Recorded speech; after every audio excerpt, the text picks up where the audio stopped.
Hello, everybody, and welcome to another week of the Retro Gamers Podcast. It's good to have you here watching and or listening. Anthony here, and as you can see, this is not Larry. Unfortunately, Larry is under the weather this week, so his loss, our gain. We have a guest with us today who's been on the show before, and we're really happy to have him back again. He is the podcast host for the Yin and Yang podcast. And one of my best friends from childhood. So let's say hello to Mr. Anthony Chu. Good morning, everybody. I want to make sure everybody's having a great time here. You know, it's a pleasure to be back on the Retro Gamers. This is the flagship show. I love the show. I listen to it every week, as well as everybody else. And please spread it to your friends and let your friends spread it to your friends. Let them know about the show because it is awesome. I'm a big retro video gamer myself, so it's a pleasure to have me back. Thank you, Anthony. Yeah, Ant. So how's life in Jersey?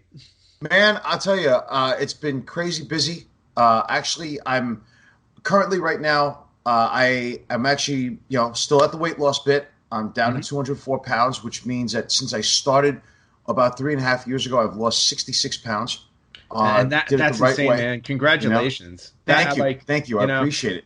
And as somebody who grew up with you, and for those who don't know, Anthony and I have known each other since, I was 6 years old, I think, when I met you. Yeah. So I was about 8 then at that point, 8 yes. or 9. So, well over 32 years of friendship here. I'm sorry, 34 years of friendship. Wow.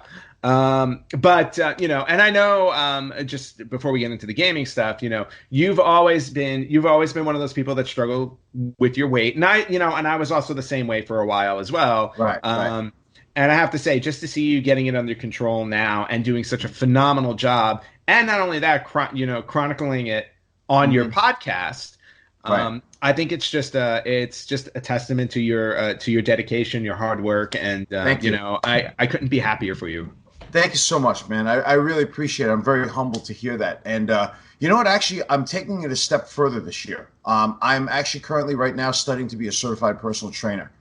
And wow. The reason why I want to do is, I'm actually, it's the very bare beginnings. I'm a horrible test taker, but I really want to conquer this fear. I want to be able to get my certified personal trainer, and I want to help people out there, whether it be on private practice or whether it be working out in the gym or what have you. I want to be able to help other people achieve their goals because, we love, what we do, we do what we do. But deep down at the very core of it all, health is wealth. I mean, there's no other way to put it, without that, I don't care how much money you have. I don't care how much skill or talent you have. That's what it's all about, So it's very important that that we take care of ourselves, Yeah, no, and I couldn't have said it better myself. In fact, I probably couldn't have said it as well as that. So I think, I think that's amazing. I think that it's fantastic. You are, you're 4 pounds away from that elusive 200. I know you've been chasing it for a long time. So I'm looking forward to I'm looking forward to the day you call me.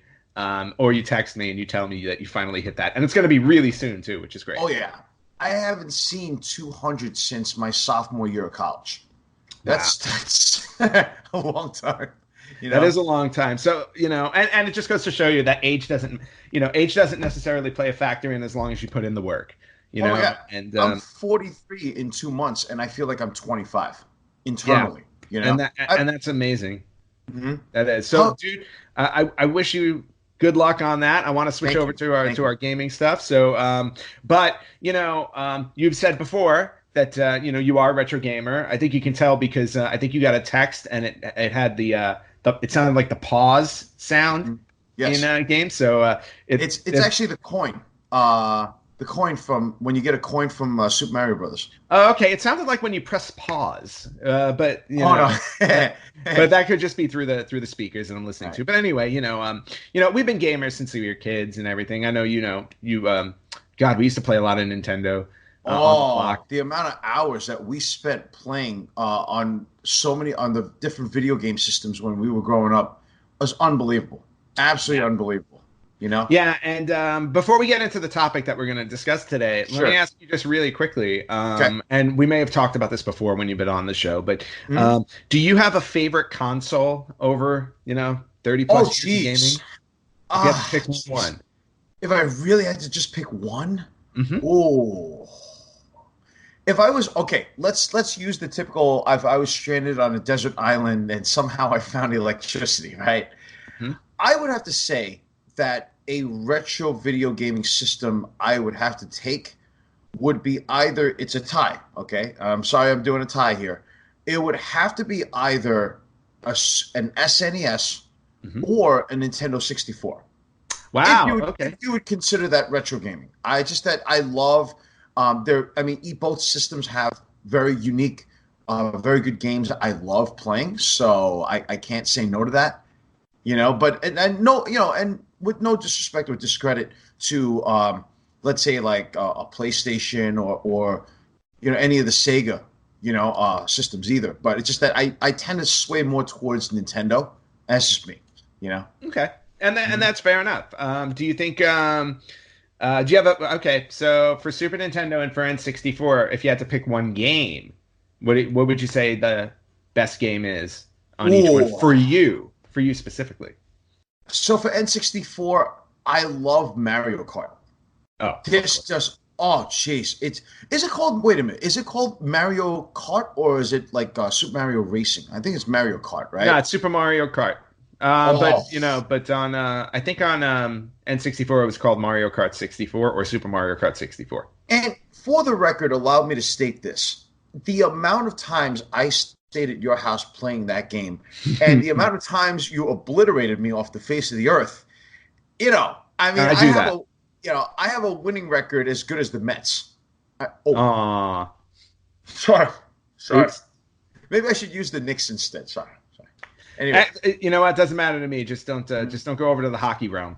no, Uh, I know nothing about hocky. I there don't you go. watch. So don't piss me off about hockey. So whatever whatever team you root for, I root for. That's as simple as There that. you go. Okay. Perfect. As far as the SNES is concerned, Hmm. I like a lot of the boxing games. It's just because they Okay. were just so good for its time.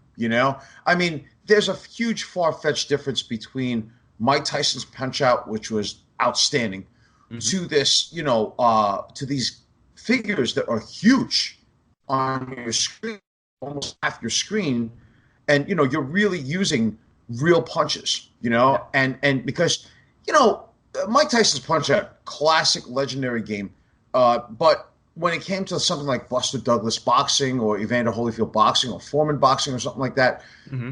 I think that they made games based upon who was champion at the time, right? Yes. So, seeing that, it's just like, wow, like I couldn't believe it, they were storylines behind each character, which was outstanding, Mhm. can't go wrong with that, So Yep. that's what I would say. Well, let's flip it back. Well, what if you were stranded on a desert island and you needed one gaming console or doing like an honorable mention or something like that? What would you choose? Well, if I was stranded on a desert island and I found electricity, the first thing I would do is call for help. But while but Wait a minute. You're telling me retro video gaming would not come first, then play, get satisfied, and then call for help? no, call for help first because you don't know how long it's going to take for them to get there. That's Okay, first. good And then point. while I'm waiting, hooking up hooking up the systems. I like If that. yeah, see, so while I'm waiting, if I got to pick a couple of games for Super Nintendo, I would probably go with shoot, man.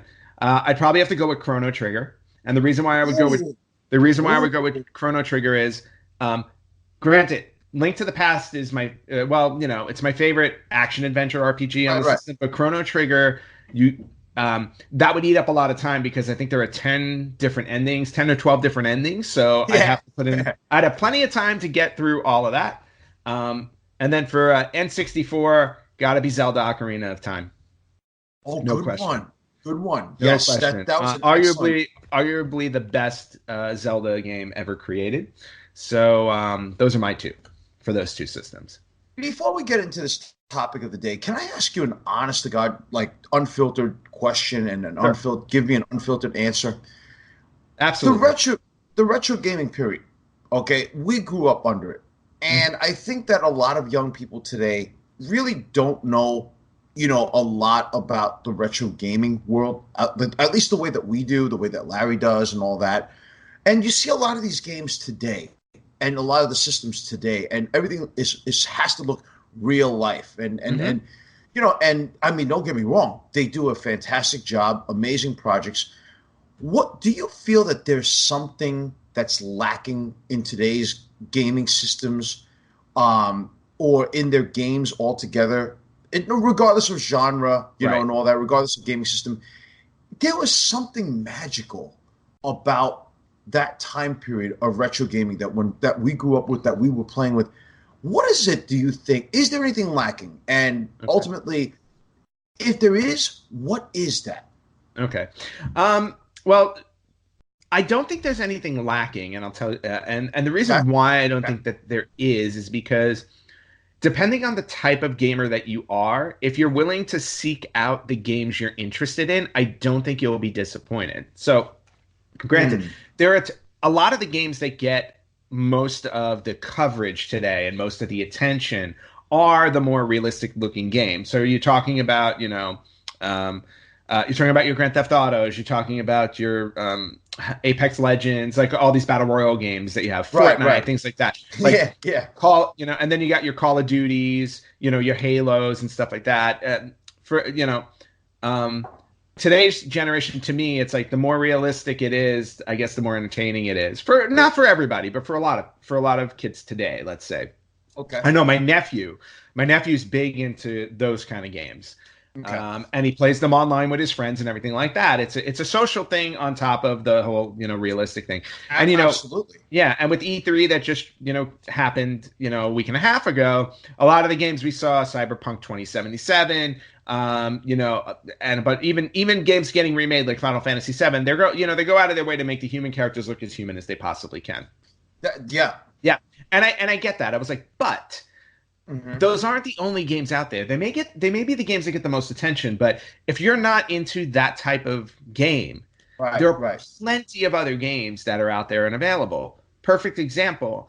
I just finished a game on my PlayStation 4 called The Witness. What is it? It's a puzzle game that takes place on an island.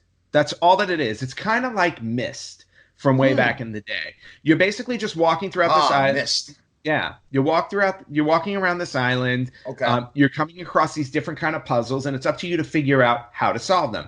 And as you solve them, you start to unlock, the final area that you need to go through. And along the Right. way, you unlock, you find sound clips, you see videos that are all from different scientists, philosophers, psychologists. Just talking about life and aspects of life, and it's really interesting. Hmm. But again, I'm a puzzle gamer. Right. Somebody who plays a game like Halo or something like that may not be into that, so they don't look for it. But if you like, Mhm. whatever kind of game you're into, you Right. know, you can find out there. There are action platformers, there are adventure games, there are RPGs, there are puzzles. It just all depends on whether or not you're going to look for them. Do you feel realness takes away from the? Do you think realness takes away from the fantasy, or like the kind of like the gaming world in a sense like that we grew up with? You know, No, I don't think so. like okay, Personally, like with, I with Jason. Like I'm sorry, I didn't mean to interrupt, but like Jason, your nephew, right? yeah, What's up, Jason? Right? He basically, when it's a social thing, he hangs out with his friends, he plays online video gaming and stuff like that. We didn't grow up with that. We didn't grow right. up with a lot of the technology that we had. So, like for us, like going to someone's house and hanging out there Mhm. and playing video games, like when I went over to your house, even though I lived across the street from you, still, regardless. Oh, we went to Larry's house or something. We basically, it was like a treat. It was like this amazing Mhm. thing that we were locked into. We were incommunicado, Yep. from the world. There's no contact with anybody else because there was no there were cell phones, but it's expensive. Nobody bothered you. You concentrated. You focused on it. Whereas a lot of kids nowadays would have 6,000 things that would interrupt or whatever it may be, Mhm. their focus. I mean, do you think that realness takes away from the kind of like the video gamey type of like fantasy world that we grew up with?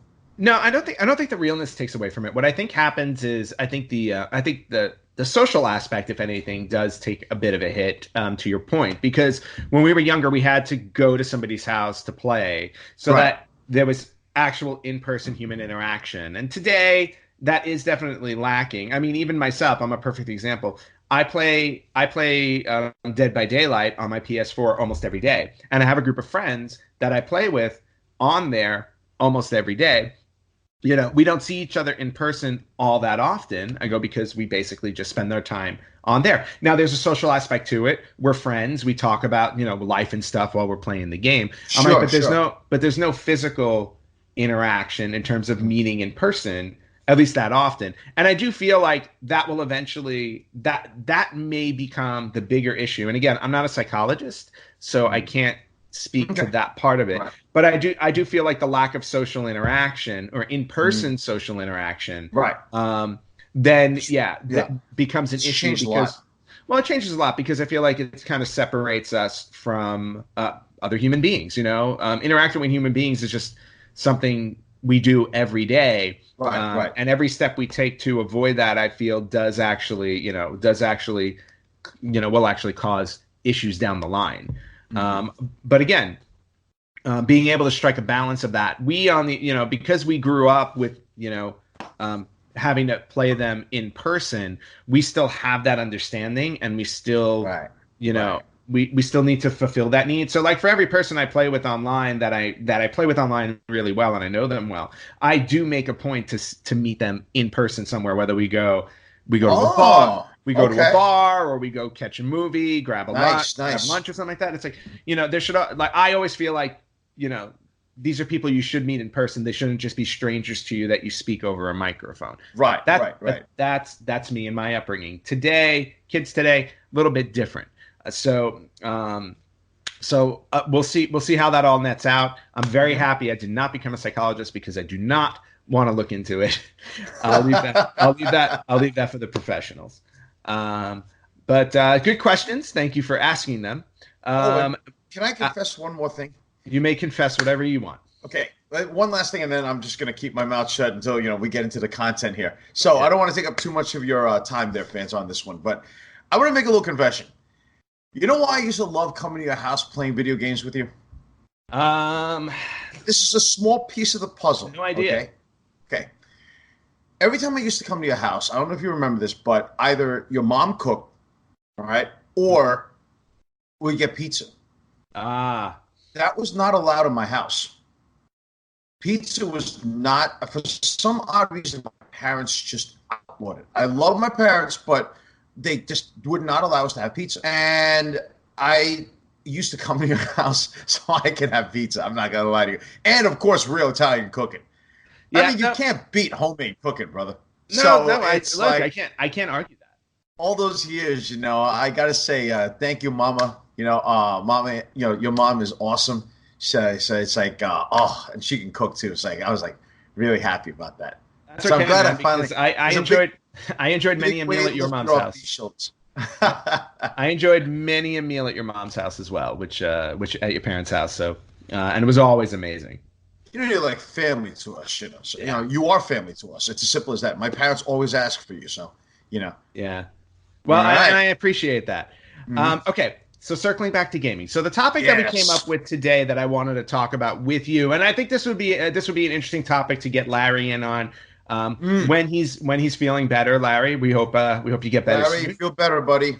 Fight the power. Yep. I look forward to him coming back and taking over the show next week. But what I wanted to talk about are not just your favorite games, because we talk about favorite games all the time. I want to talk about hidden gems that you found on these systems. And when I talk about a hidden gem, I'm talking about games that not everybody may necessarily know about, but they were great games nonetheless. For every, like I said, for every Halo, there's a Witness. For every, that's what I mean. It's like these games that maybe, aren't as popular or may not have been as popular on retro systems. That are actually worth going back and exploring because let's face it, they were great games. Absolutely. So I know we've both kind of prepared our lists, and I wanted to keep the systems kind of contained because we can go on and on for hours about this. Oh yeah. So similar to what we did, I think, last week on our topic, I'm cutting us off at 1999, which would be the Dreamcast, and we're going to start with the NES. So, and in your research, Okay. and your experience playing games, did you come up with any hidden gems on the NES that you personally loved, but you don't think was a mainstream title? I'm glad you asked this question because there's a game in my mind, and I will tell you flat out right now, I didn't even have to do research on this one. This was the easiest one. Whew. You ready for this one, Ant? I am ready. The amount of time you and I played this game, we could have gotten a master's degree off of this. Okay? Remember for the NES, Zombies Ate My Neighbors? Yes, but that was for Super NES. Was it? Yep. I've always thought that was an NES classic. No. No, and the reason why I know this is because that was going to be one of my games on. Oh, okay. So I am getting senile. Great. Yeah. Great. See, Okay. Super Nintendo cartridge. Okay. Woo. Okay. But yes. I'm glad I came up with a backup one on that one. Okay. But go ahead, Ant. I'm sorry. Well, no, I mean, go back. So before we talk about Zombies Ate My Neighbors, were there any other games that you thought were on the NES that were a hidden gem? Yes. Okay. So let's go to that really quickly. This is a very, very unusual thing, and I say this is a hidden gem because while a lot of kids were playing, Mike Tyson's Punch Out, Super Mario, all these other type of games, for me, okay, one of my favorites was Tecmo World Wrestling. Oh, I love Tecmo World Wrestling. And but here's the thing. A lot of people don't know about this game because, it was overshadowed by Tecmo Baseball. Mm-hmm. Okay. It was overshadowed by a lot of the, I guess, what you would call Nintendo doing in-house games. Like they had pro wrestling as well. Yeah. And it wasn't like, and then Konami came out with like Contra, Double Dribble. But a lot of people didn't give focus to this game.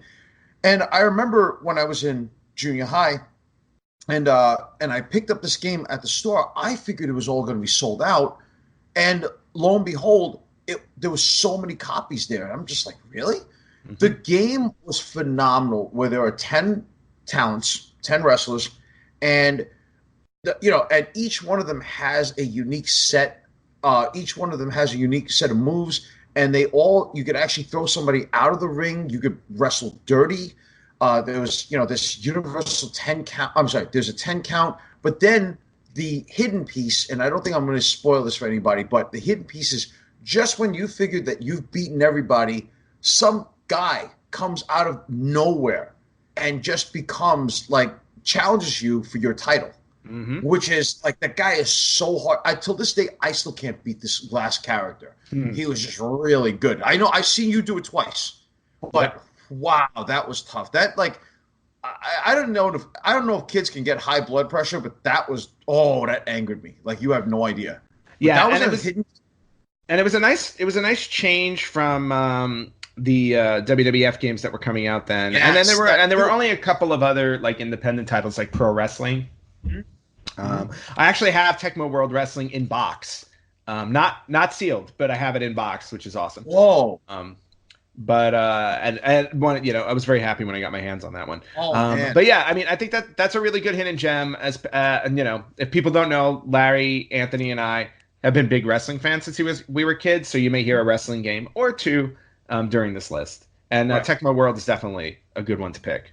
And one last thing about this game, what I like about it is that when the wrestler would do their finisher, like the giant swing, or what they call the fatatical brain kick or something like that. They would literally show you an up-close, large, screen-sized graphic of the wrestler jumping and kicking their opponent to the head. Yep. And it was this blink of light where you knew it was over.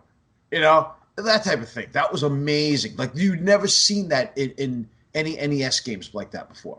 Yeah, and God, I used to love doing the finishers in that game because it was great. Yeah. But yeah, that really good choice. Glad you brought that one up. I'm going to throw one NES one out there myself. Okay. And again, I talked about earlier how I liked puzzle games. And this was a game I thought it was a really good top-down puzzler. To this day I don't know how many levels the game had because I never finished the game, and they made at least one sequel, maybe two to it. There may have been two sequels if I'm not mistaken. But the puzzle game was called Adventures of Lolo. And I don't know if you know that one. You were basically this little circular guy on the screen, little circular blue guy. And the object was you had to open chests in a room that would open the door to let you out. But there were monsters in the room, so you had to somehow maneuver blocks and different things around to block the monsters from attacking you so you can unlock the door and move on to the next room. And then every level obviously got progressively harder. And I thought it's one of those games that I feel like just kind of it happened. It was there. Some people knew about it. Not everybody did. But if you're looking for a good puzzle platformer and you want to go back to go back to the 8-bit era, Adventures of Lolo is definitely one of the top ones that I would recommend. May I make a small honorable mention? Yeah, sure. Godzilla. I used to play that game so much. To be honest with you, going back and playing it now, I don't enjoy it as much, but I played that game. Yeah, I played that game to death when I was a kid. But going back to it, I'm not as fond of it as I used to be. Just fighting the monster at the end? Yes. Oh, man, that was like, I used to just want to get to the end of the board or the level just to fight the monster. Yeah, I just wish the fighting mechanics were a little bit better because you remember, Godzilla would punch with like his little T-Rex arms and then jump up in the air and kick. Yeah. I mean, the only cool thing was when you got to, when you breathe fire. That's obviously, it. Yeah, that was the whole. It was all about breathing fire. But exactly. I actually, sadly, I enjoyed fighting the other monsters as Mothra better because I got to fly. Mothra wasn't as powerful, but yeah, exactly. But all right, cool. So that's so those are our little hidden gems for the NES. Now let's move over to the Super Nintendo, which you've already started the ball rolling. So let's talk about Zombies Ate My Neighbors because that was one of the ones I have on my list. I actually have 3 games for Super Nintendo that popped in my head. So that was the first one. But I will let you talk about that. Okay. Oh, Zombies Ate My Neighbors. It was, first of all, it was dual action. So it was co-op, right? And it was one of those games where when you look at this, you're just like, holy smokes. Like, you're going through neighborhoods, right? And you're trying to find an escape from all the madness of what's going on, I believe, if I recall. Yeah. Because I haven't played this game in years. A lot of random madness. Yeah, lots of random. You don't know. Here's the fun part: you don't know what's coming at you. You don't know what's going to happen, and things could just jump out of nowhere, and then boom, you're running out, and you're just like, and just to find the escape room. There are a lot of times where you got the escape room, you left, and then I got killed. Yes. So it's just like but once you got into that escape room and you went to the next level, you're like, oh. Okay, we can breathe now, But they got progressively harder and harder, which is really interesting. And there's a strategy. See, this is what's I feel like I'm missing in a lot of today's games is there's a certain sophisticated strategy that you have to figure out. It's not just taking a gun and blasting people and then saying, "Oh, I won," It's basically there's a lot of figuring out. There's a lot of strategy involved to get to that point. And so it makes you think a lot. You're always on your toes, which I remember. And it was, but you know what? It was never any real zombies. Like they never ate you. They never, you just blasted them or something like that, right? Well, no, they would when they would hit you, they would do damage. They wouldn't eat you necessarily because we're talking about a 16-bit system. Right, of course, yeah.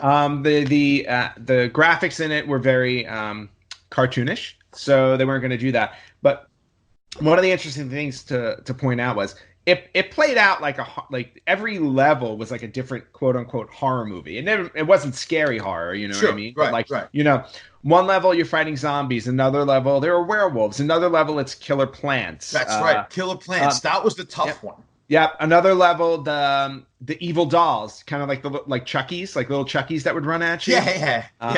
There was another level where there wasn't like a giant baby, like a 50-foot tall baby that would stomp you. You know, so many different Egyptian levels. There are with mummies and stuff. That was the cool thing about it. It's like all the levels kind of mimicked, you know, good old classic horror films, but obviously they did it in a fun spin. In a co-op arcade style game. And yeah, I mean, it's definitely one of those ones where it's like, if you want to grab a friend and play something fun, that was the game to go to for Super Nintendo. Did you ever beat that game? No. No? I think that, you know, I forget if it was like every 4 or 5 levels, they would give you a code so you can, so you can continue playing. There was something like 100 levels in that game. It kind of reminds me of Gauntlet. Like Gauntlet was like that with 100 levels, and I never finished Gauntlet for that reason. There were just too many levels. But it is one of those games. It's like I would love to go back and finish it, although I would only want to do it playing with somebody else because that would be part of the fun. You still have the game still? You do, dude. That's I right. Just showed it to you, buddy. If I ever make it out to Cali, I gotta relive that, man, for sure. Hey. Yeah, you may get out here. We can definitely make that happen. We can play some Tecmo World Wrestling too, and I can whoop you. Hey, bring it on, brother. We've always been competitive, so it's like and that's what I love about it, you know. So that's really, really cool. And speaking of, since I want to move, let's move on to another Super Nintendo. Now I have a few Super Nintendos, so I'm sorry that it may be a little more heavy on that gaming system, but. And we were just, we talked about Tecmo World Wrestling. I'm going to go to another wrestling game that was on the Super Nintendo. Now, granted, at this time, WWF had a lot of really popular games on the Super Nintendo. You had Royal Rumble, Super WrestleMania, Raw, and stuff like that. But this one, I have to say, was probably the sleeper on the system. And I also still have a copy of it that I purchased, apparently for $2.99. I don't know when I bought it. It must have been a while ago. But Saturday Night Slam Masters. Do you remember this one? Yeah, of course I remember that. So the interesting thing about this game is that this was done by Capcom, and this game actually had a character from the Final Fight games in it. Was it Final Fight? Yeah, Final Fight. With, remember Hagar, the large guy? Hagar, yes. Hagar? Yeah, because he was from a different action-oriented game. That's right, yes. That they moved into this game. But Saturday Night Slam Masters, I have to say, it was an awesome game. Brilliant concept. You would travel around the world fighting each other. The characters were kind of, they were big, they were bulky. The moves were fun. You got to fly outside. I forget the name of the little guy who was like, who was really known for like jumping around a lot. Because this was like the first game that really introduced us to kind of more aerial kind of moves with wrestling. Now for those of you fans out there, and let me just chime in real quick. For those of you fans who never lived through this time period, I want you to understand that in the world of professional wrestling at that point, up to like 1996, 1995 or so, if in professional wrestling, you have to be over 6 feet tall and over 200 pounds. It was very, very, it was like to see a small little person, meaning small, meaning short, okay? In other words, like 5 feet tall, 5 feet 5, or anybody under 6 was unheard of in the wrestling world. So to see a character like that could do all these aerial moves was considered unreal. And that was really, in some senses, the very first glimpse of a lucha libre, meaning a Mexican wrestling style or a Japanese high-flying cruiserweight style. But up till that particular point, it was still – and what year was that game made? This game was made copyright 1991. Okay, so even at that time, this is 5 years prior to any Rey Mysterio type, talent. So this was like an absolute treat. I mean, I remember we were playing that in your house one time. We were mesmerized by that character. Because the moves like that before. Yeah, the moves on it were just absolutely amazing. And as we do this, I'm trying to pull off all the stickers that were on it. Oh, but trying to keep the game a little cleaner. Yes. But the cool thing about it was that like because we were getting introduced to characters that wear lucha masks, which weren't commonplace in American wrestling. Right, exactly. And just really cool moves, fun stuff, over the top characters. It was just super fun. Right. So exactly. If you are a wrestling fan and you haven't tried Saturday Night Slam Masters, it was also an arcade game, so you were able to play it in the arcade. That's where it originated. There you go. But definitely check that out. Okay. Do you have any other Super Nintendo? Because since I messed up on the NES version on that one, I did come up with one that I played actually when I was in Hong Kong. And so for those of you who don't know, a lot of things that come from Japan go through Hong Kong because of the trading port. I don't know why, but they do. And at that time, when I went back to China and Hong Kong, my cousin Ricky was actually playing a game for their NES system, their Super NES system, called Terranigma in 1995. Okay.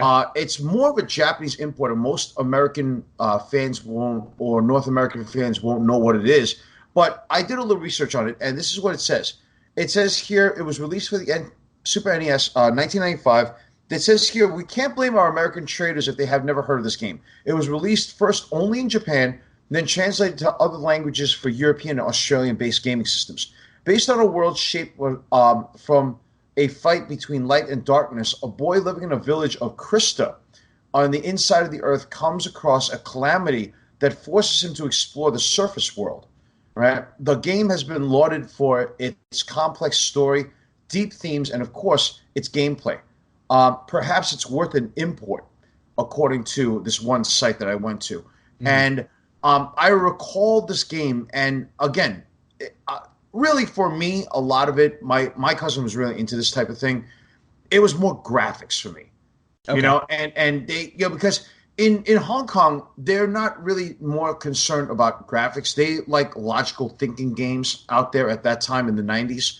So they were more strategic, they like deep, complex stories, that type of thing. For me, it was more the graphics. Like, I've never seen something like that before. And just moving level through level. I'm sorry, this is like something that may not be Terranigma is not something that like you would have to play it to really understand how awesome it is, Mm-hmm. But that was a classic at that point for me. All right, cool. I'll be honest with you, never heard of it, but I am pleasantly intrigued now. Oh, and since, okay. And since I have some future trips to China coming up, I may be on the lookout for that game now. Terranigma. Yeah, 1995. There you go. All right, I'll keep a lookout for it. Okay. The last one that I have on Super Nintendo, and this is one that a lot of people don't. Oh, that's interesting. There's a label on this one too, but this is an RPG game that follows a film noir style and story, which is really cool. And it's one of those ones that's really not, I don't think, that well known, but it really should be. It's called Shadowrun. I don't know if you've ever heard of this game, but basically you're playing this character, or I don't know if he's a detective or not, but the game opens with you waking up on your own slab in the morgue, and you don't know what's happened to you. What? That is exactly how the game starts. So then you're basically trying to unravel the mystery of how you wound up, I guess dead or almost dead and in a morgue. And again, like I said, it's a dark, gritty city that you're going through. It's kind of almost a top-down view. It's like a 3/4 top-down view in a way. Right. And basically you're just walking around trying to unravel this situation in the city, and then while you're doing this, people are showing up and trying to kill you. So it was a really interesting, unique way to do an RPG back then. It's got some futuristic sci-fi elements to it, which is really cool. Again, it's another game that I started and never completed when I was younger, and and if I'm remembering correctly, this is not the original cartridge I had. I wound up buying it again years later because it says property of Tri-State Rent-A-Movie in Dixon, Illinois. And I have the phone number if anybody wants to call them. I have a feeling they're not there anymore. But definitely like Shadowrun, if you don't know anything about this game, this is definitely one to look into and check out because, again, really surprising depth for and original content. Definitely an original story that's worth looking into. So, I'm going to definitely take a look at it now because when I went back home a few weeks ago, my mother just comes up to me and she's like, by the way, I found this in the basement. I was wondering, like, what the heck is this stuff? So you know what it was?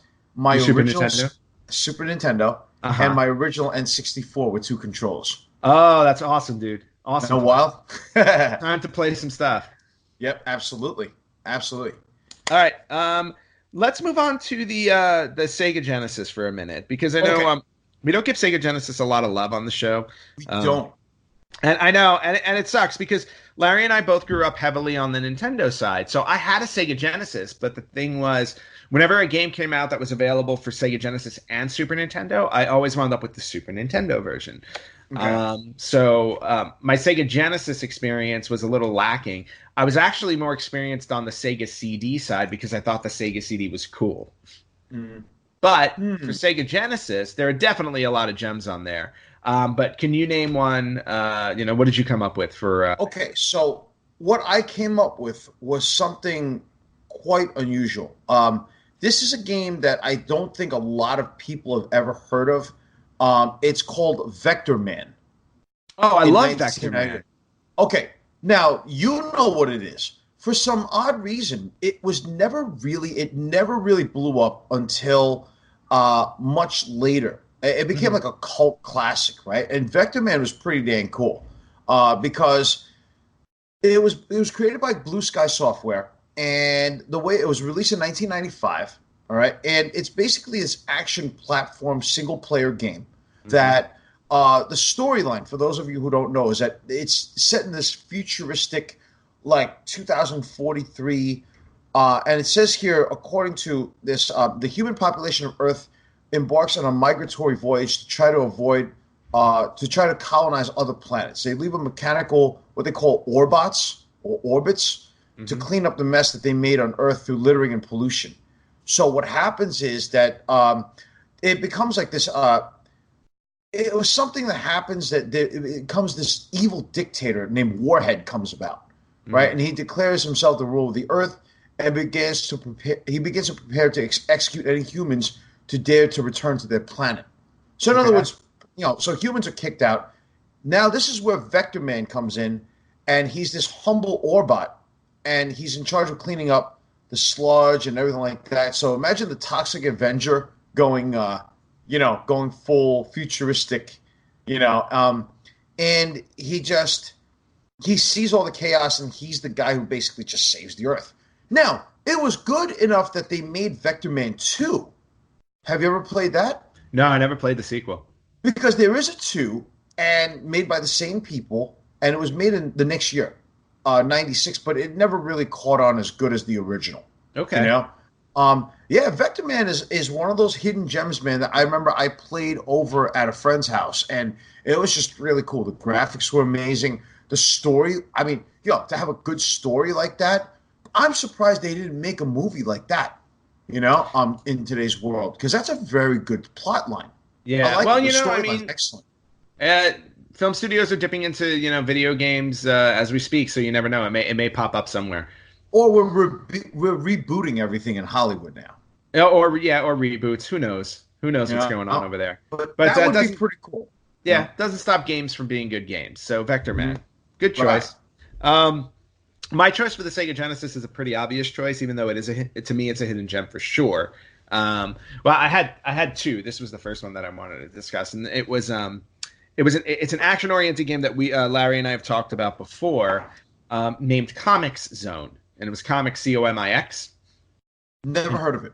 Okay, Comic Zone was an action platformer where you were basically the hero of a comic book, and it was like a side-scrolling action adventure. So you would basically run through your screen and beat up the characters. But the thing was, when you got to the end of your screen, the game played out as if you were on a comic book page. So your screen was like a panel in a comic book. So what would happen is after you were done fighting on that screen, you would jump over to the next panel and then continue fighting. And then when you were done with that panel, you would jump down because think of the way a comic book page is laid Right, out. right, right. So you Oh, ran through the level like you were running through a comic book page. nice. And it was really fun. And then when you got to the end of the page turned and you continued. So such a unique concept. Mm. I don't think it got the love it deserved. It may have come out a little bit late on Sega's life cycle, but the game itself, super fun, and it would keep to the rules of the comic book. So whenever you would talk, you'd get a speech bubble. If you were thinking, a thought bubble would come up. If there was exposition, it would pop up on the top of the panel the way it would in a comic book. So they literally kept it true to a comic book form. Very unique, very clever, and more importantly, very fun. So if you've never played Comic Zone, go pick it up or find it somewhere. I think that's the only way you can do it because they've never released it, I don't think. No, actually, I'm wrong. I think they may have released it on Xbox Live at some point. I do remember it, like when they were doing the Sega Classic series. It might have been available there. I don't know. I doubt that it is now. It might be. But definitely a game worth checking out, Comic Zone. Mm-hmm. That sounds insane. Yeah. That was really cool. Let's see. The only honorable mention I have for Genesis is Golden Axe. I love Golden Axe. Okay, that's like before your Game of Thrones and all that other stuff, there was Golden Axe. And Golden Axe was one heck of a fun. It looked like a... You know what? It was funny because some of my classmates said that the main character looked like a reject He-Man. Yeah, or a reject Conan. Yeah. Or a reject Conan. Right. Yeah. Exactly. But Golden Axe was kind of fun. Mm-hmm. Yeah, it was a cool game. I think that one was probably a little more mainstream because it was in the arcade. There were sequels to that. I think that one may have been well known. One other hidden gem for the Sega Genesis I came up with is actually funny because I just played the arcade version of the original. This was a sequel that I had that I loved, and I really wish I still had it. I sold it back to Funko Land many, many years ago. Funko Land. Funko Land was the first game store to ever come out that sold, that really, really got into the whole used gaming sale business. Mm-hmm. Because, when you went to Toys R Us, Electronics Boutique, places like that, they really weren't into that. But Funko Land really, I felt like for us on the East Coast, started that trend. But this was a horror game, and what I loved about it was it did not shy away from the gore content, even though it was like a 16-bit game. And again, it was a side scroller called, and this was one of the sequels, Splatterhouse 3. Yes, I remember that. Splatterhouse was crazy, man. Yeah, and the original Splatterhouse came out on the TurboGrafx 16. Yes. And it's incredibly rare to find. It's incredibly rare to find. I actually have I have it for the TurboGrafx 16, the Japanese version, which is really cool. But Splatterhouse 3 to me was like the epitome. I mean, they ramped up the gore, they ramped up the fun in terms of the horror aspect of it. And it was a great series that had a really dark story because it was all about trying to save, your girlfriend, and she winds up getting killed, if I'm not mistaken. So it's not like there's an ultimate happy ending here. It's more about revenge and stuff, but super cool game. Like I said, really dark, really gory, again, cartoonish violence, of course, for the Sega Genesis, but definitely one that you don't want to miss out on if you've never played it. That's one of those games within that series, and correct me if I'm wrong, 1 and 2 are good, but somehow along the way, some way or the other, they got the formula right for 3. Yeah, I think they got better along the way. Like I recently played the original Splatterhouse in the arcade. Because Barcade, which opened here in Los Angeles, has it. And I can see where they built how they built up to Splatterhouse 3, like how they improved on it. Because the original game is great, don't get me wrong. I'm like, but it's a little more rudimentary compared to Splatterhouse 3. Right, so again, any game in the Splatterhouse series to me is a hidden gem because it's not that well known and worth your time. Right. Okay. There you go. And how about we move on to PlayStation? Okay. There are 2 games that I think one's quite controversial, and I think that this would be for the PS1. So one of them, the game that I found, it was 1998's Knockout Kings. Okay? Oh, okay, I remember that. Mm-hmm. So for those of you who don't know, Knockout Kings was basically, they used real life boxers. Oscar De La Hoya, Muhammad Ali was in it, Sugar Ray Leonard was in it, I believe. Mm-hmm. The thing about Knockout Kings is that if you are wondering where Fight Night came from for EA Sports, Knockout Kings was their predecessor. Mm-hmm. So that was the platform that pioneered Fight Night. And it was just there were people, okay, who literally would go to, and you're still, there's no online gaming at that point. There were literally kids who I've read on blogs and a lot of, I've seen some YouTube videos where they would talk about this game, and kids would literally create belts, like championship belts, playing with their friends to see who the Knockout Kings champ was. And they would go to like other friends' house and stuff like that and challenge for their titles. So you would have it was just crazy because people love this game. I think this is one of the very first boxing games that actually used real life, boxers. I mean, obviously you had Buster Douglas boxing, you had, Evander Holyfield boxing, which is a name. And yeah, I think that person was in it. But to see a multiple cast from different weight classes of real life boxers was unheard of at that time. Mm-hmm. Yeah, no, and I agree with you. I think, I remember playing Knockout Kings on the PlayStation, and it was a lot of fun. And I wasn't big into the boxing games, to be honest with you. I mean, I had a couple, obviously Mike Tyson's Punch Out and stuff like that, but yeah. I think I even had Evander Holyfield boxing at one point. But Knockout Kings to me is kind of one of the ones that really started the solid transition into 3D boxing. Right. And then obviously you got into more serious ones as time went on with other systems. Mm-hmm. So that's a good pull. I like that pull. I also have 2 games on the PlayStation. I'm going to talk about one of them right now. And there were 2 versions. There were 2 of these games that came out, and now we're getting into more. I don't know if it's more puzzle, but my love for rhythm games started on the PlayStation with Parappa the Rapper, which is a fairly well-known game. And basically, I've never heard of it. Oh, see, well, that wasn't even the hidden gem that I was coming up with. But basically, the idea of the game was a song gets played, and you have to press, directions and buttons to the beat in order to continue playing the song. That was, and Parappa the Rapper was one of the first games to come out with that, and it was about a paper thin character called Parappa, who was literally every level he was rapping through it to get to some type of goal. So in one goal he's learning in one level he's learning martial arts. In another level he's just trying to go to he's at a gas station trying to go to the bathroom, and he's trying to get through the line, and he does it by doing a rap off with the other characters in line. It's just really fun and unique thing. Okay, so that was an extra hidden gem I'm throwing at you. The games that I'm talking about, and a lot of you guys will, you and everybody else that we used to hang out with, will remember these games because they weren't very well known here in the U.S. They didn't sell very well here in the U.S., and they're very rare. They're very hard to find in the U.S. But they were 2 rhythm dance games called. It was Bust a Groove and Bust a Groove 2. That was an awesome game. Yeah. Oh my God, I remember that. Yes. And the cool thing about these is that the music in the game, the tracks were really, really great. There's actually one track in here that Michael Jackson actually did.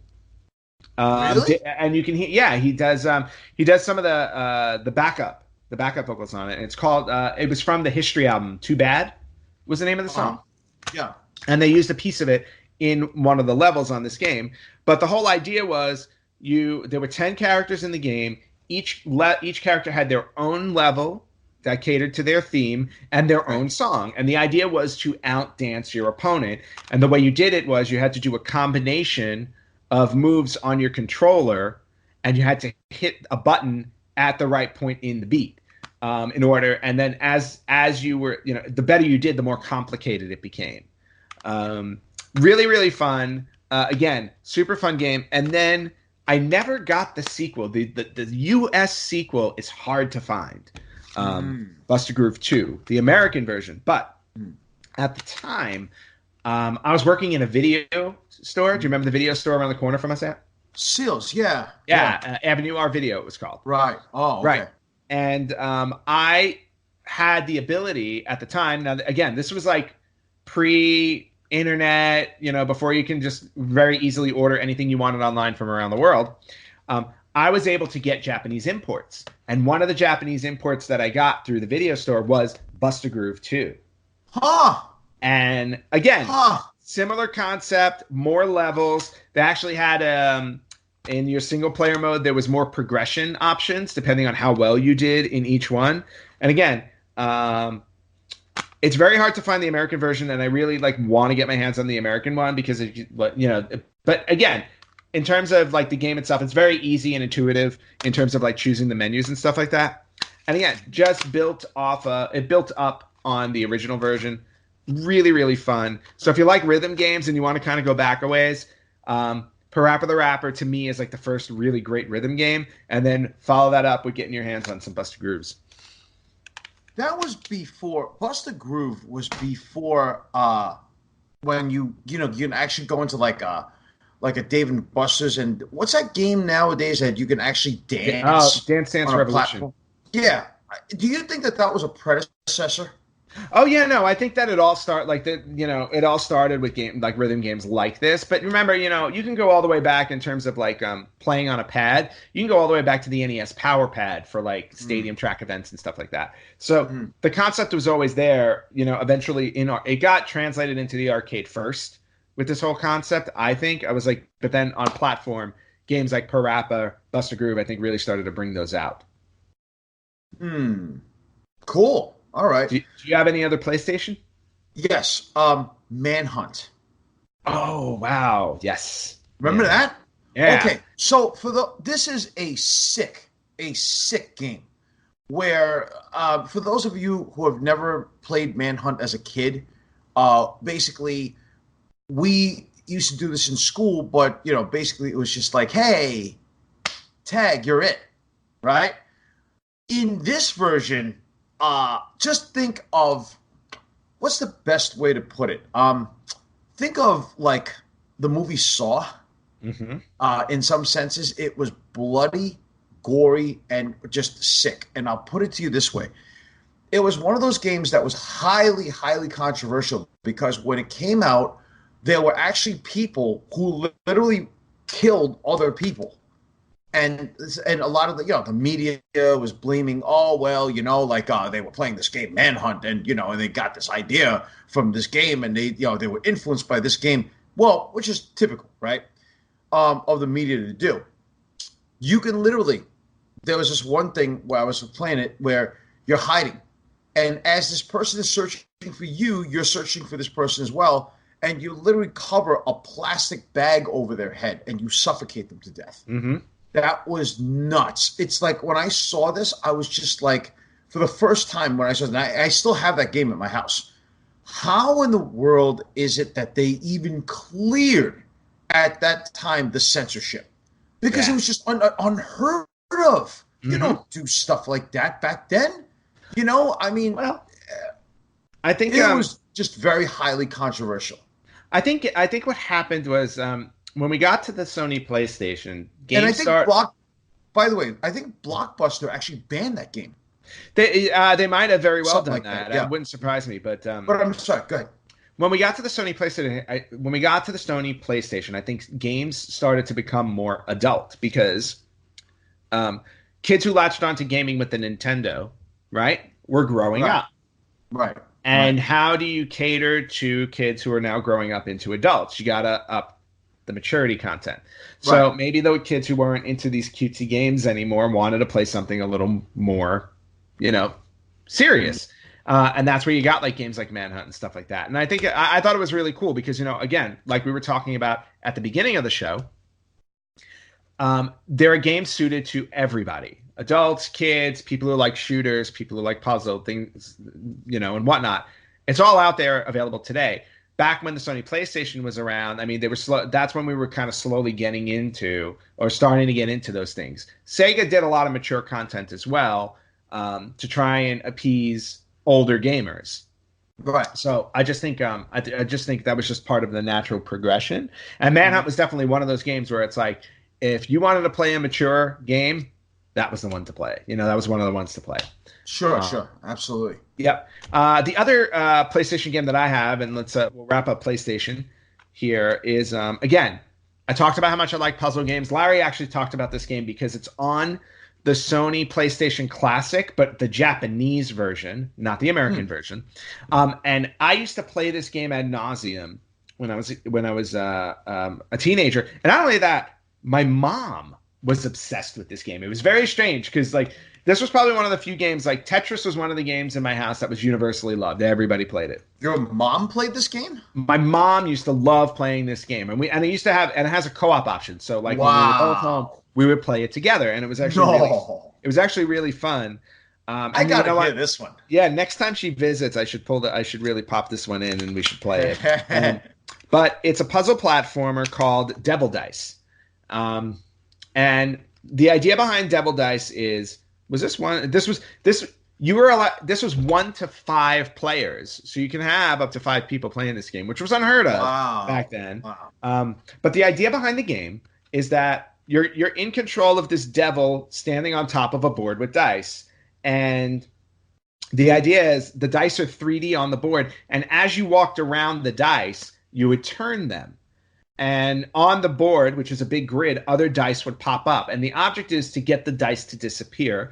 And the way that you did that was you paired the dice up with numbers that matched. So in other words, if you wanted to get dice to disappear with the number 2 on top, you had to put 2 dice next to each other and they would disappear. If you had 3s, you had to put 3 of them next to each other. 4 4s, 5 5s, 6 6s. And obviously, the more dice you clear from the board, the better your chances because you keep the board clear. As soon as the board filled with dice on every square, you lose. So it's basically you're just playing against time. And then on top of that, there was a single player challenge mode where you were given different boards, and you had a certain number of moves you can make to get the dice to match up. All in all, super challenging game, really unique puzzle game. And even on the back of it, they have some reviews on the back of it. PlayStation Magazine at the time gave it 5 out of 5 stars, and EGM, if you remember Electronics Gaming Monthly, yes. A furiously addictive and original puzzle game that is so compelling that even your mom will probably go for it.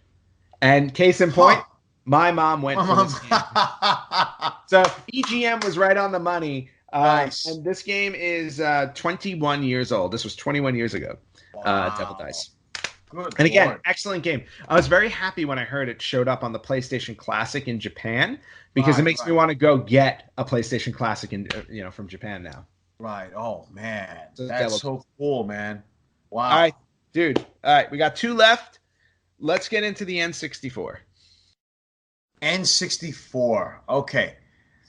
You know, the N64 is one of those gaming systems that I don't think this was the hardest one to research, but I do have to give the props to this one, and you may not agree with me on this one, but NWO versus the World. Or was it WCW versus the World? Yeah, no, WCW. WCW. WCW Not WCW versus NWO. No. Oh, WCW versus the World for N64? Was that what it was called? Was that the original one before WCW NWO World Tour? Yeah, that was the one before. All right. So WCW versus the World, I think, was on Sony PlayStation. Was not on N64. You sure? Yep, because I had it. Okay. In fact, because let me rephrase that. I still have it. Okay. So then, what I'm referring to is WCW versus NWO World Tour. That was the first N64 game from THQ. Right. Yeah. So that was, and that's the game I'm talking about. And what I liked about it was the idea, the roster was massive. Yep. There was so many different characters that you could play. Mm-hmm. For me, the idea of it was that you also had, I could be wrong about this because I don't have the game, you had international wrestlers too. Yes, you did. But they were made up into like you had Atsushi Onita was in there. There was a version of Liger in there. Yeah. And there was like all these international characters that they renamed and they redid and they kind of modified their looks as well. But clearly, if you're a fan, you know who these people are. The crazy part is that they kept their movesets. Yes. Which was the best part. So like if let's say you threw somebody outside of the ring and you wanted to do this lucha high spot where like you want to cartwheel and then somersault outside the ring, you can do that. You know? Mm-hmm. Sorry. Fly. No worries. Anyway, so yeah. Yeah, and World Tour. Love that game, man. I was gonna say, and thanks to World Tour, we got some of the best. THQ obviously created some of the best, most iconic wrestling games in history. Because after the two WCW games were made, WWF got the license. They got the WWF license, and we got two of the best wrestling games ever made, which were WrestleMania 2000 and No Mercy. Yes. But it all started with WCW NWO World Tour. And yeah, I remember that roster was huge. It then got even bigger with Revenge, WCW NWO Revenge, which was the sequel. But yeah, an excellent wrestling game. And you know what? One that I think is it was very popular until the future ones came out. But still, definitely a good mention. The N64 game that popped into my head, which again, I played but never finished because it was at the very end of the N64 cycle. All the other new systems were coming out. We were getting PlayStation 2, Xbox, Dreamcast, and then GameCube was popping out right there not too long after as well. And so as a result, it didn't sell very well, but it didn't stop it from being a great game. And it was called Conker's Bad Fur Day. And a lot of people who play, who know, and it was developed by Rare. And if you buy the Rare Classics collection on your PlayStation or your Xbox today, you can actually get Conker's Bad Fur Day. And it was basically about this drunk, belligerent squirrel and a really awful day that he's going through while he's got a hangover. And it's a cool 3D adventure that you go through. And it's crude. It's definitely adult. It's absurd, and it is hysterical. I want to know what the game developers were on when they were thinking about this game. I don't care what they were on because I'm sorry. This one was an absolute win. They knocked it out of the park.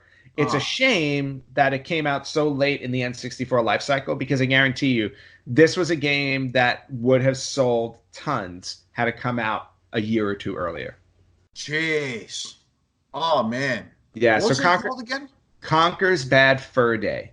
Conker's Bad Fur Day. Yeah, do some research on that one. Trust me, you won't be disappointed. What is that, like a knockoff of Ferris Bueller's Day Off? Basically, yeah. With like I said, with a foul-mouthed squirrel with a hangover.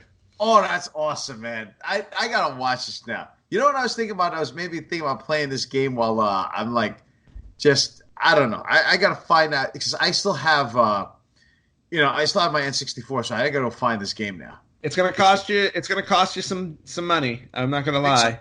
Yeah. Oh yeah, it definitely is. It's not cheap. Oh man. Okay. Yeah, because there weren't a lot made because it didn't, it came out at the end and it didn't sell a lot. So. Okay. Yep. All right. Are we moving on to Dreamcast? Let's wrap this up. Yeah, I have nothing else on the N64. All right, let's close up with Dreamcast then. What do you got for Dreamcast? Okay, so you said that the limit was up to what, 1999? Yeah, 1999 in terms of systems. So anything on the Dreamcast would count. Okay. There's two games I want to talk about. One of them was something that was just, I don't know how many of you ever heard of the game Rez, R-E-Z. So I'm actually not familiar with that. Okay, so Rez is created by the United Game Artists. It came out in 2001 or 2002, around that point. It's classified as a rail shooter, single-player / music game. Okay. And what's interesting is that the graphics of it is just all the reason why you should play it. Okay. It's one of those things where it talks about how Rez was this AI. And I believe this is the story. Rez is an AI. And somehow, some way, there were hackers who tried to hack Rez. And what began to happen is that this project where the artificial intelligence actually overrides its commanders and starts to take over, and you as the gamer are the ones who has to beat the system. Okay. And you have to beat. I think you have to beat Rez or something like that. That was so REZ. Okay. Rez for the Dreamcast. I mean, it's just, and a lot of it was really the whole selling point of that game was just its clear cut, amazing visuals, of explosions, of just the graphics put together, that just come like they literally come at you, which is just unreal. Oh, very So cool. that was my hidden gem, and I guess it's hidden if you haven't ever heard of it, right? So Yeah, no, it was hidden to me. So, me too. Until I actually seen a demo of it on YouTube. oh, very cool. All right. The hidden gem I have, this one, and this one's a fun one for me to close off on because I remember when I first got this and I played it, how much I loved this game. Okay. And it was a survival horror based game that was not Resident Evil. Because Resident Evil Resident Evil and Silent Hill were like the big survival horror games. This was This was an unconventional survival horror game, and it was called Illbleed. Illbleed, yes. Remember Illbleed? Yes, I do remember it. It is one of those weird, really, really weird games. The plot is just eerie. Yeah, and I'm just going to read from the back of the game because it basically describes exactly the style, and I loved this game, absolutely loved this game, and still do. So imagine, if you will, a berserk B-movie horror film producer with a twisted sense of humor who puts up $1 million to anyone who can survive his 7 movie-themed worlds. It's a bloody mess of mutant monsters, over 1,000 traps and items, and abject terror fused with B-movie humor. You must rely solely on the game's sensory feedback, eyesight, hearing, smell, and sixth sense, and the hard-to-find horror monitor to survive this epic adventure. Illbleed delivers a badly needed transfusion to the been-there-done-that horror game genre. Now, what was cool about every level in this is you weren't fighting off monsters with weapons. The whole idea was you had to keep you had to rely on your senses to figure out when like a scare was going to come at you, because if you weren't able to detect them, the scare would up your heartbeat, and when your heart rate got too high, basically you die from fright. And that was the whole concept. And that was the whole concept of the game. You were basically going through the levels trying to see where the scares were basically going to come at you so that you can keep your heart rate under control until you got to the end of the game, end of each level. And at the end of the level, you had some type of horror boss related to the level you were in. So if it was like a creepy carnival, I think there was like a psycho clown at the end, and so on and so forth. Wow. And then the way you would defeat the boss was you had to use the environment in that final stage to defeat the boss. But it was so unique because, and that's what I loved about it. It was so unique because you weren't just, oh, look, here's a machete, I'm going to hack and slash my way through this. You actually had to, it required a lot of thought and a lot of strategy as you were going through each level to survive it. And it was just a really, really cool game. Definitely one of my favorite games on the Dreamcast, hands down. Okay. Yeah. I would say the only one honorable mention, and I like this game a lot, and I played it a lot when it came out, was actually 1999's King of Fighters. Oh, okay. Yeah, I remember King of Fighters. Match. Remember that? So, essentially, for those of you who don't know, the King of Fighters was actually SNK, the company SNK's answer to Street Fighter Alpha 3. Yep. Right? So that was kind of like them answering them back about Street Fighter Alpha 3. And what's interesting about this game is that if you are into this, okay, somehow, some way, every single character, okay, that appeared in the series from the King of Fighters 94 made it into this game. It's a massive, massive, diverse fighting game which had different styles, different gameplays. I mean, there's also like all the bosses, dead characters, including the sports team characters of King of Fighters 94 made it onto this game. And it was really good because it was just this fun, upbeat game where you just basically you kick butt and you had a good time doing it. It was just it's hard to explain, but it was and I think that was more towards the tail end of the Dreamcast Yeah. System, right? 99 around Yeah, that point, but right? the King of Fighters series, like they were putting out one of those like every year, like going back into the 90s. So Yeah, but it, that it one was by far my favorite one to play. yeah, Just to me, it was a very popular series in Japan that like never it came over here, but I don't think it obviously it didn't it never carry. clicked here. Yeah, it never Yeah, it took never off. clicked here as well as like Street Fighter did. So, Right, but exactly. it doesn't make it any less of a good game. It was a very Oh no, solid game. yeah, No question about that. So yeah, I think that kind of sums it up, man. We one went. heck of a list. Yeah, I like it. it was a great list. It was actually hearing like I enjoyed hearing some of the surprises that I didn't know about that were on yours. Definitely some games I want to check out. And yeah, I mean, this is and just like that, we are at the end of Did a little bit of the- research for this one.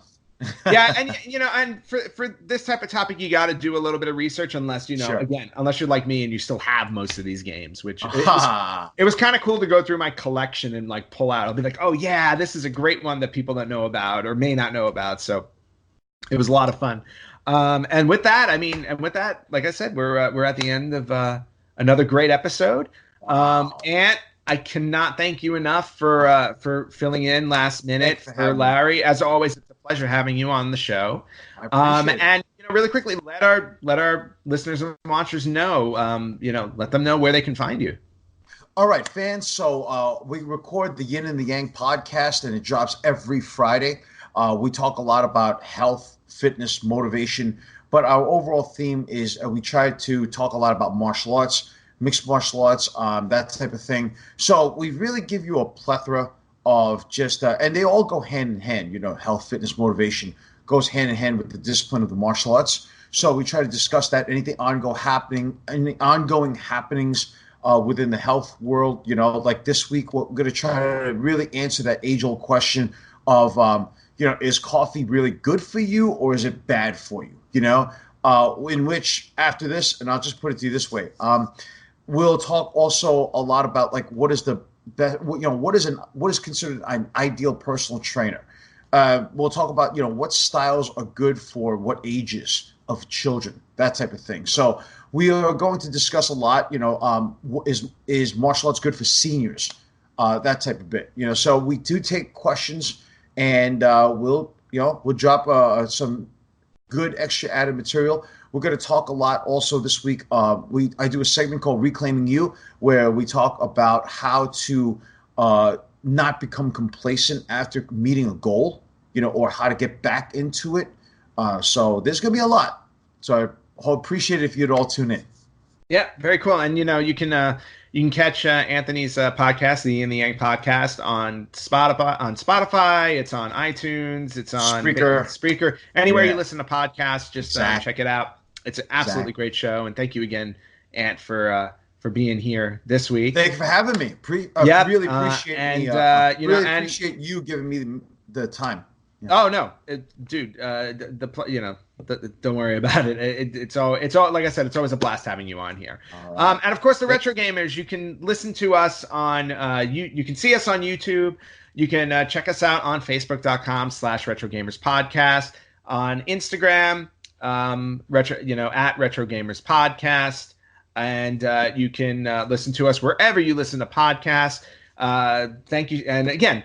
Thank you so much for all of you out there who continue to listen to us, and we will catch you next week on the Retro Gamers Podcast.